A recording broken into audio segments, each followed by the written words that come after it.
देखिए, जब से बिल लाओ इनाम पाओ हम लोगों ने स्कीम लॉन्च की है, लगातार जनता में एक जागरूकता बढ़ी है। लोगों ने बिल लेना प्रारंभ किया है, वही हमारा मकसद था। और अभी तक हम कुल 11 ड्रॉ निकाल चुके हैं। तो पूरे प्रदेश भर में जिस प्रकार का उत्साह मैं देख रहा हूँ उपभोक्ताओं के अंदर, लोगों में एक भावना बढ़ी है कि वो हम जो भी वो सामान या वस्तु खरीदें तो उसका वो बिल ज़रूर लेते हैं। और आप देखिए, यहाँ जो उपभोक्ता है उसमें कई तो ऐसे जिन्होंने 161 बिल अपलोड किए, किसी ने 100 अपलोड किए, यानी कि आप जानिए उनके अंदर ये जागरूकता रही। तो मैं उनको सबको बधाई दे रहा हूँ जिन उपभोक्ताओं को यहाँ पे हम लोगों ने इनाम यहाँ दिए हैं, जिसमें आप जानते हैं कि स्मार्टफ़ोन है, स्मार्ट घड़ी है और ईयरपॉड है।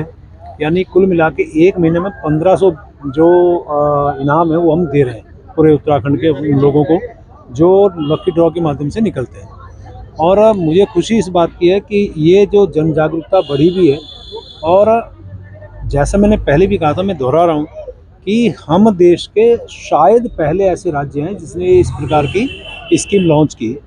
हमारे बाद अन्य राज्य भी इस पे अपना विचार कर रहे हैं और प्रोत्साहन के रूप में केंद्र के द्वारा भी 6 महीने के लिए इसी प्रकार की एक स्कीम उन्होंने लॉन्च की है।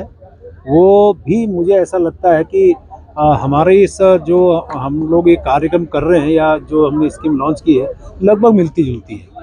तो मैं कह सकता हूँ कि हमारे विभाग के तमाम अधिकारियों कर्मचारियों की मेहनत के दम पे और उपभोक्ताओं की जागरूकता के दम पे अभी तक हमारे पास कुल रजिस्टर्ड उपभोक्ता हैं 48,658, जिसमें 2,46,178 बिल अपलोड किए गए हैं और 93,45,00,000 रुपए का इनका बिल का मूल्य है। तो इससे अंदाज लगाए जो हमारा हेतु था वो पूरा हो रहा है। और इसके बाद हम एक बड़ा मेगा ड्रॉ भी निकालने वाले हैं। हालांकि उससे पहले एक ड्रॉ और निकालेंगे, फिर उसके बाद मेगा ड्रॉ निकालेंगे जिसमें हम लोग आकर्षक जो हमारी कारें हैं, मोटरसाइकिल हैं, उसके अलावा और बड़े आकर्षक इनाम भी हम देंगे। यानी कि कोशिश तो हमारी ये है कि हम उपभोक्ताओं को इस प्रकार से जो हमने सोचा था वो पूरा भी हो। और मैं ऐसे तमाम अपने उपभोक्ताओं को बधाई दे रहा हूँ। अब यहाँ देखा होगा आपने, एक महिला के 4-4 इनाम निकले, यानी कि उनके अंदर भावना थी और वो हमें सहयोग कर रही है। उनका धन्यवाद है और आप सब लोग आए, आपका धन्यवाद।